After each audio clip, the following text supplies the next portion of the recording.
lorsqu'Andreas m'a parlé de relations durables, je me suis dit qu'avec mon divorce, je n'étais pas forcément la meilleure personne pour en parler. Surtout si ma femme venait à le savoir. Ce qui est forcément le cas, puisqu'avec la communication de Louise sur les posts LinkedIn, ça s'est su. C'est pas une blague en plus. Bref, Aurélie et Andreas ont été très très patients pour m'expliquer en quoi je pouvais apporter quelque chose ici, et beaucoup plus sur mon entreprise que sur mon métier de Global Media Director. Mais pour ça, il faut que je clarifie deux choses. La première chose, c'est Dassault Systèmes, que probablement beaucoup d'entre vous ne connaissent pas. Et la deuxième chose, c'est le Virtual Twin, le fameux jumeau numérique dont vous avez probablement entendu parler. Donc, Dassault Systèmes, c'est une entreprise qui date d'il y a quelques années, une spin-off de Dassault Aviation. Hein. C'est une entreprise qui a une ambition assez importante. Elle travaille sur... voilà, qui offre c'est le leader des solutions de 3D, de software de 3D. Elle fournit aujourd'hui des offres SaaS et on-premise pour 11 industries que vous voyez ici. Bon, pour l'aérospace, l'automobile, l'industrie manufacturière, l'énergie, la ville et plus récemment, tout ce qui est science and healthcare. Avec voilà, c'est une vraie entreprise internationale avec des défis assez importants et ce qu'on probablement vous la connaissez au travers de ces logiciels de type CATIA ou SolidWorks, vous avez probablement entendu parler, mais la meilleure façon de connaître Dassault Systèmes, c'est au travers de ses clients, dans le métier évidemment de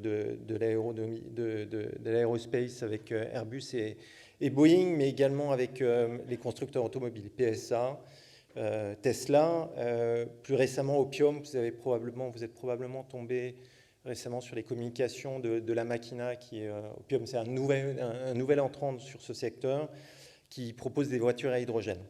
Il y a aussi Equal, qui est une petite start-up coréenne qui fournit des véhicules électriques assez innovants et assez performants pour leur marché. Et on a aussi d'autres gros clients. Hein. Amazon est un client pour nous, Apple, on est aussi client d'Amazon.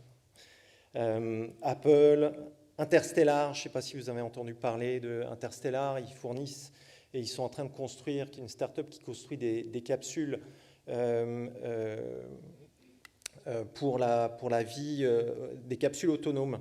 Donc initialement, ils avaient prévu de construire des capsules pour la vie sur Mars, mais de plus en plus, il y a des pays qui s'intéressent à ce type de matériel pour pouvoir exploiter et notamment l'Arabie Saoudite est un client pour pouvoir construire des capsules et voir leur efficacité dans le milieu du désert. On a des clients comme la ville de Singapour, la ville de Rennes, BP, Bouygues Construction, et puis plus récemment, évidemment, les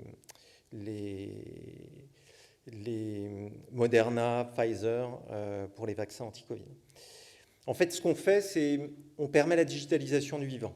D'accord ? On permet de virtualiser les éléments, des objets, les circuits, les process et tous les ensembles, les bâtiments, les villes, qui vont permettre en fait une meilleure représentation de la vie en 3D. Et une fois que vous avez cette représentation en 3D, vous avez la possibilité de faire beaucoup de choses. C'est ce qu'on appelle le Virtual Twin.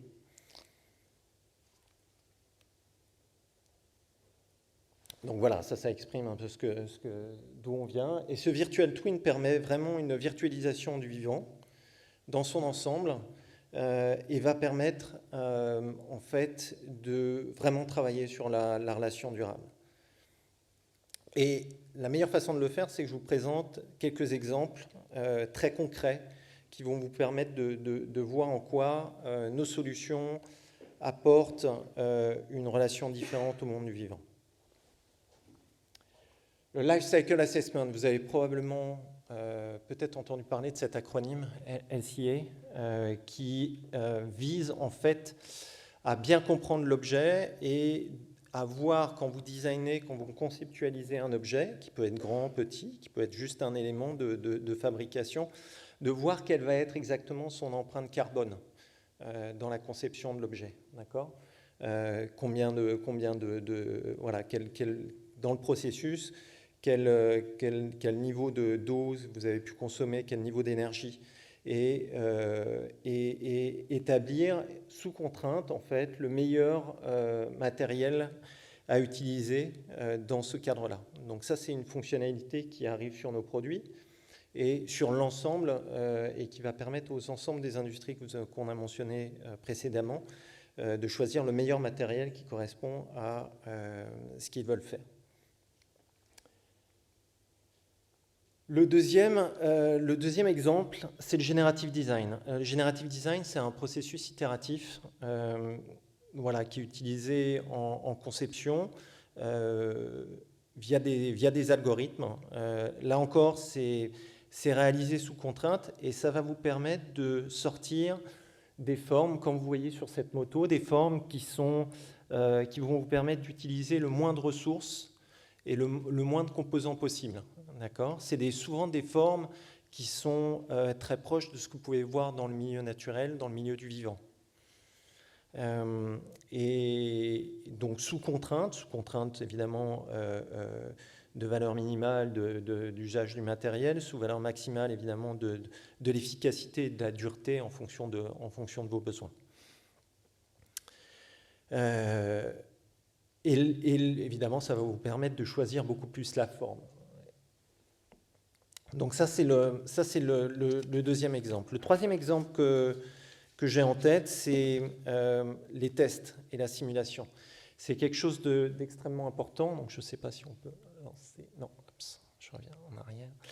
La vidéo, qui est très longue, on ne va pas la voir dans son ensemble, mais le fait de pouvoir utiliser et de mettre en place l'ensemble de ces tests de simulation, ça va permettre éventuellement d'anticiper les problèmes et les rappels sur les objets.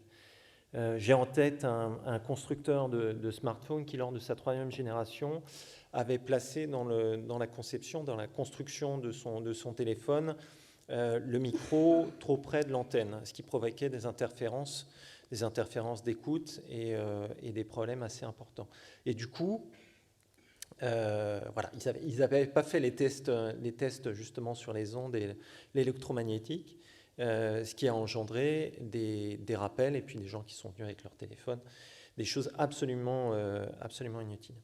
Donc ces simulations permettent vraiment d'anticiper pas mal d'éléments. Là, vous voyez sur un avion, sur les flux d'air, mais voilà, tout test, il y a énormément de tests qui sont aujourd'hui possibles et opérables via le digital.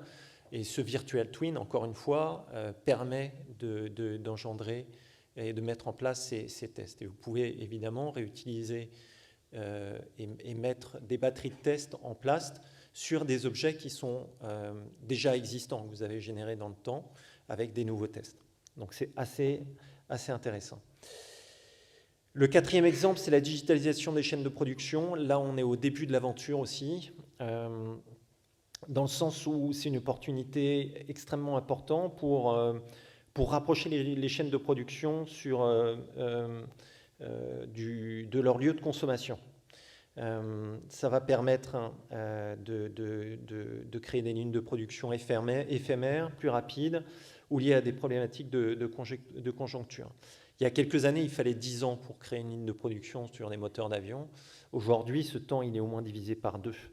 Je parle de moteurs d'avion, mais il peut y avoir des lignes de production beaucoup plus simples. Et ça invente aussi des nouveaux métiers, des nouveaux métiers, on le voit en Angleterre, sur des gens qui vont être spécialisés sur ces softwares pour optimiser les lignes de production. D'accord, directement évidemment sur ces lignes de production, dans les usines. Et voilà, qui dit optimisation de gains, optimisation de ressources. Et puis, encore une fois, je le dis, mais un rapprochement de cette ligne de production sur les lieux de consommation. Déjà, ok.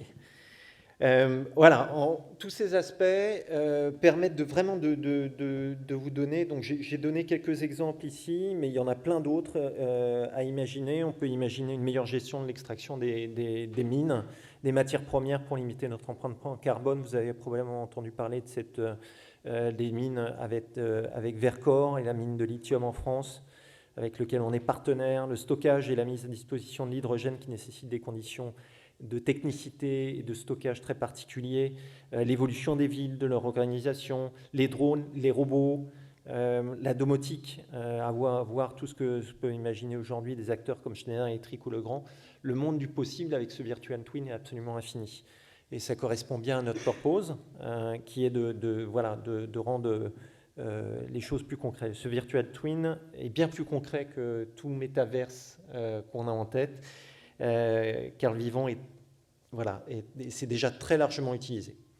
Et c'est un bon exemple d'espoir pour notre relation durable avec le vivant. Un excellent exemple, et vous l'avez dit, il y a tant d'autres choses aussi dans cette industrie 4.0 à découvrir, exactement. Et vous avez bien fait de venir, vous le voyez, on est vraiment sur des sujets primordiaux pour la relation durable et la durabilité de tout ce qui est produit.